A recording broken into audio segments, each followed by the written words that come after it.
Without the need for any special equipment, mountain climbers are an easy and efficient form of exercise. What benefits can you anticipate if you work with mountain climbers every day? In addition to providing you with the appropriate method, we will address your question. Thus, be sure to watch through to the finish, as we'll also be talking about some of the most common mistakes you should avoid. Number 1. Higher metabolism and calorie burning. Because mountain climbers tend to be high intensity, they are an excellent option for anybody trying to increase their metabolism and burn calories. This is a cardiovascular activity that raises your heart rate quickly and burns a lot of calories. It takes a lot of energy to do mountain climbers since they work your arms, core, and legs all at once, which are significant muscle groups. Because of this energy demand, often referred to as excess post-exercise oxygen consumption, or EPC, your body burns more calories during and for a short while after the activity. As we previously covered, mountain climbers who practice regularly can gain more muscle mass since muscle burns more calories at rest than fat does. This raises the resting metabolic rate in part. Number 2. Enhancement of core stability. For general fitness and injury prevention, core stability is essential. This advantage results from the fact that mountain climbers use their whole core, which includes their lower back, obliques, and abdominals. This exercise requires your core to work constantly as you quickly alternately draw your knees towards your chest, keeping your body solid and straight. Your core muscles are strengthened over time as a result of this dynamic activity that tests your ability to maintain balance and posture.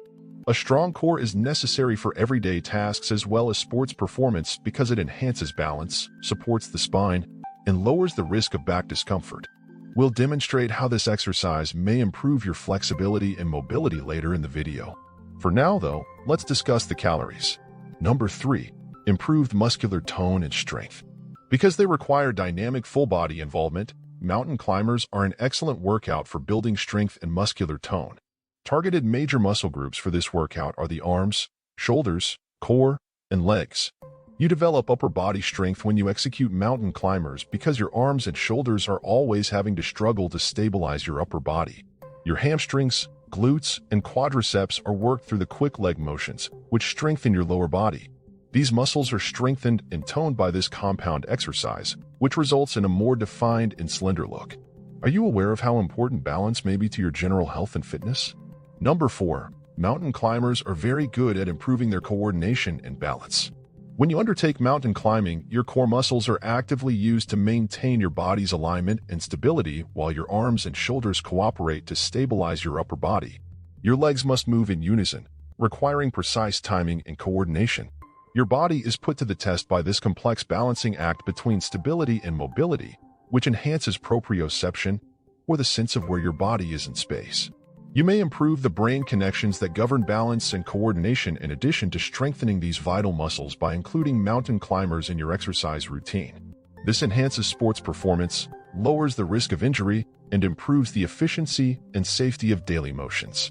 Before we begin to demonstrate the exercise for you, there is an additional benefit that I would want to share with you. Number 5. Improved mobility and flexibility. This is a result of the movement's dynamic quality, which constantly switches up the leg positions.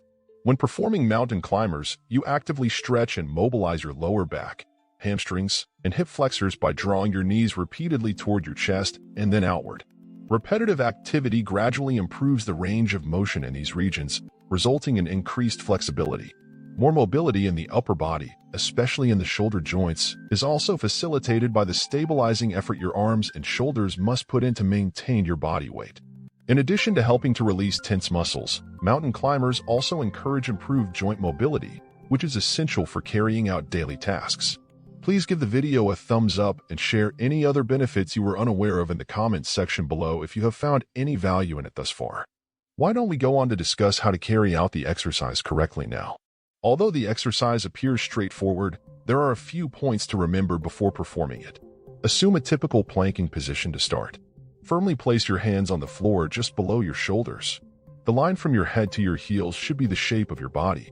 Make sure your toes are on the ground and your feet are together. Then, to steady your body, tense your abdominal muscles. For the sake of keeping good form and safeguarding your lower back, this involvement is essential. Make sure your hips are not drooping or elevated excessively, and that your back is flat. Next, with the rest of your body as solid as possible, Raise your right foot off the ground and press your right knee toward your chest. Your hips should stay where they were when you began, and your back should stay flat. Put your right leg back in the beginning position as soon as possible, then move your left leg in the same manner. Maintain a steady and controlled speed while switching legs. Imagine it as imitating a running action with your upper body in a stationary position. Make sure to maintain proper form by keeping your back straight, your core tight, and your shoulders above your wrists. Just complete the exercise for 3 sets, each lasting between 30 and 60 seconds. Knowing what typical mistakes people make when mountain climbing will help you get the most out of the workout while lowering your chance of injury. The following are the principal things to steer clear of. Number 1. Sagging hips. Your lower back will experience needless strain if you let your hips drop. This raises the possibility of back discomfort in addition to decreasing the exercise's ability to effectively target the core muscles. Number 2. Lifting your hips. However, if you raise your hips too high, the exercise becomes less intense and effective, especially for the leg and core muscles, becoming more akin to a downward dog posture. Number 3. Absence of central involvement. Ineffectiveness and poor form might result from not using your core actively during the workout. To stabilize your body and safeguard your spine when climbing mountains, you need a strong core. Number 4. Inappropriate positioning of the hand. Exactly under your shoulders is where you should lay your hands. You risk straining your shoulders and losing stability and effectiveness if you place them too wide apart or too far forward. Number 5. Moving excessively fast. While moving fast can intensify an activity, going too fast without control can result in poor form and lower muscle activation. Striking a balance between control and speed is crucial. Number 6. Neglecting proper bodily alignment. The line from your head to your heels should be the shape of your body. Injuries might result from lowering your head, hunching your back, or not maintaining a straight line of action with your legs. Don't forget to hit the like and subscribe buttons and let us know what exercise you want us to talk about next in the comments section below. See you in the next video on your screen.